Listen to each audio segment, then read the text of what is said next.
BFM Business, comme tous les mardis soirs sur l'antenne de BFM d'ici. Dans un instant, on parle d'électricité, on parle d'énergie et de plein d'autres choses. Avant cela, un chiffre, il s'affiche sur votre écran de télévision ou encore de tablette.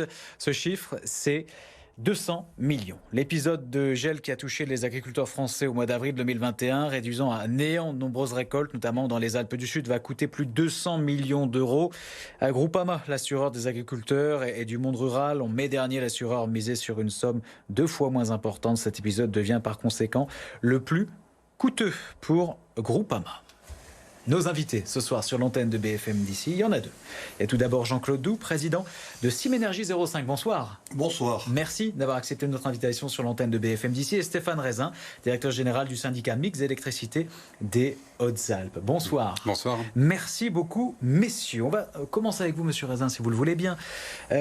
Vous couvrez combien de communes dans le département des Hautes-Alpes en ce qui concerne l'électricité? Vous les accompagnez, ces communes, au quotidien? Combien au total? 159 communes. Donc 159. On va résumer toutes les communes du département, excepté Gap, Briançon et Saint-Martin-de-Carrière. Comment ça se fait qu'il en manque 3 dans la besace? Il en manque 3 parce qu'en fait, chaque commune s'organise librement, donc ce qui est le cas de la ville de Gap. Briançon, Saint-Martin-de-Carrière ont une régie publique d'électricité qui s'appelle EDSB, sous forme de société d'économie mixte maintenant. Et donc il n'y avait pas nécessité pour Briançon et Saint-Martin-de-Carrière d'adhérer au SIM 05 qui gère avant tout le service public d'électricité de distribution dans les Hautes-Alpes. Alors, la production d'électricité, notre électricité, elle vient d'où? C'est assez varié. Bon, majoritairement, pour ce qui est des Hauts-Alpins, c'est quand même Serre-Ponçon, oui. Mais pas tout le temps.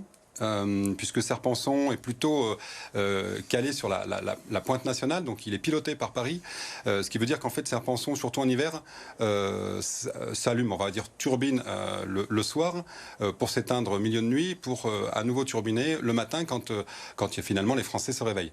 Et donc la plupart de l'électricité dans les Hautes-Alpes vient de la petite hydroélectricité. Oui.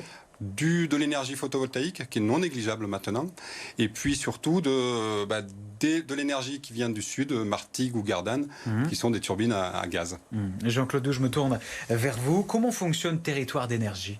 Alors Territoire d'énergie, c'est la nouvelle marque, si je puis dire, du Simenergie 05. On est rattaché à une marque nationale. Comment elle fonctionne? En fait, c'est un syndicat de communes. Actuellement, nous avons 27 salariés. Nous sommes en passe d'embaucher 3 nouveaux salariés. Donc nous nous développons petit à petit au fur et à mesure où on prend de nouvelles compétences, parce qu'il faut savoir que la compétence première du Simenergie, faisant partie de Territoire d'énergie, c'est la distribution publique d'électricité.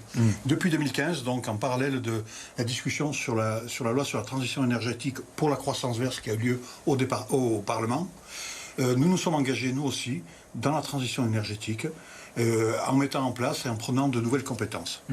Pour obtenir de l'énergie, il semble, selon certains maires, que parfois nos infrastructures sont vieillissantes. C'est vrai, dans le département des Hautes-Alpes? Pour produire de l'énergie? Oui, pour produire et la réceptionner. Alors, produire, je ne vois pas à quoi peuvent penser ces maires-là, parce qu'aujourd'hui, produire de l'électricité, le barrage de Serre-Ponçon est en très bon état de marche. Je ne vois pas à quoi ils peuvent penser. Nos infrastructures et ce qui nous permet d'acheminer l'énergie jusque dans les communes. Tant pour moi.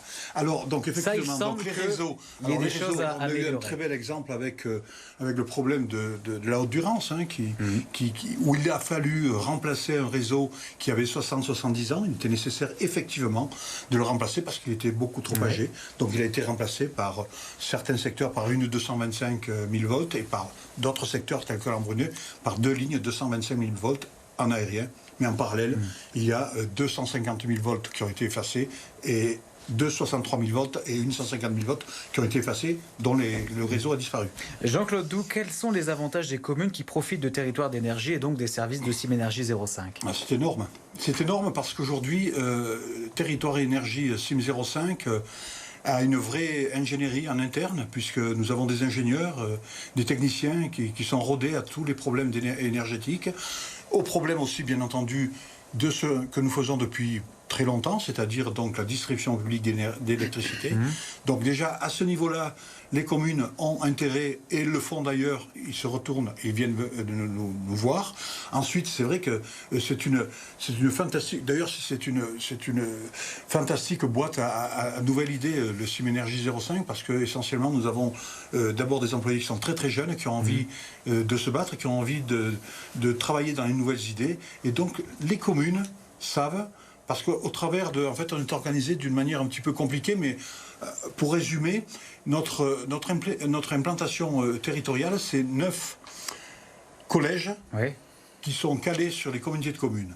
Et nous visitons ces 9 collèges, donc l'ensemble des communes du département, 2 fois par an, pour aborder un certain nombre de problèmes et pour partager et pour répondre aux questions qui peuvent se poser. Stéphane Raisin, je me retourne de nouveau vers vous. Je vais vous poser la question un peu piège. Comment ça se fait qu'on la paye si cher, notre énergie ? Et c'est pas fini. Et c'est pas fini. Et c'est pas fini.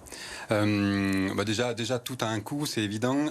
L'énergie, il faut la produire, il faut l'acheminer, il faut la distribuer. Donc le président parlait des grandes lignes de transport, mais en fait il y a aussi toute la distribution.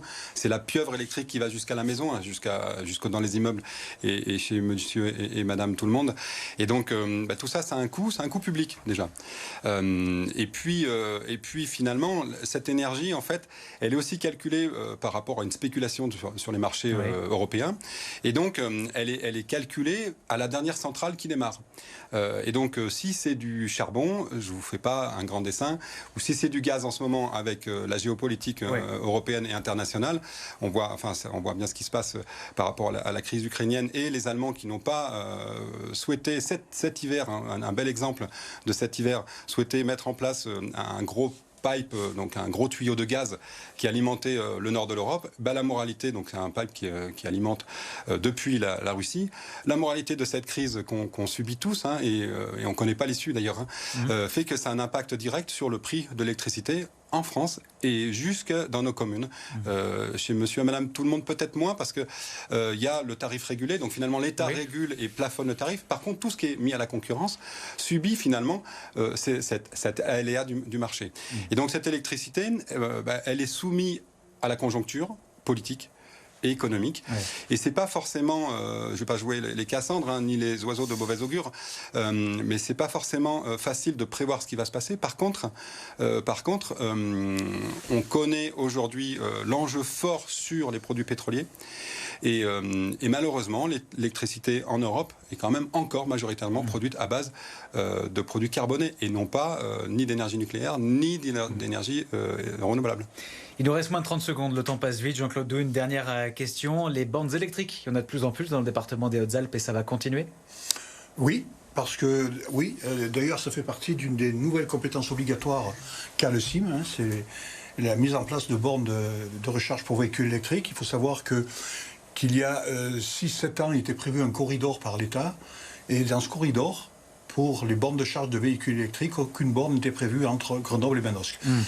Le CIM a donc pris le problème à bras-le-corps, a investi 1,5 million d'euros et a mis en place donc 80 bornes de charge pour véhicules électriques, 11 en rapide et 69 en accéléré.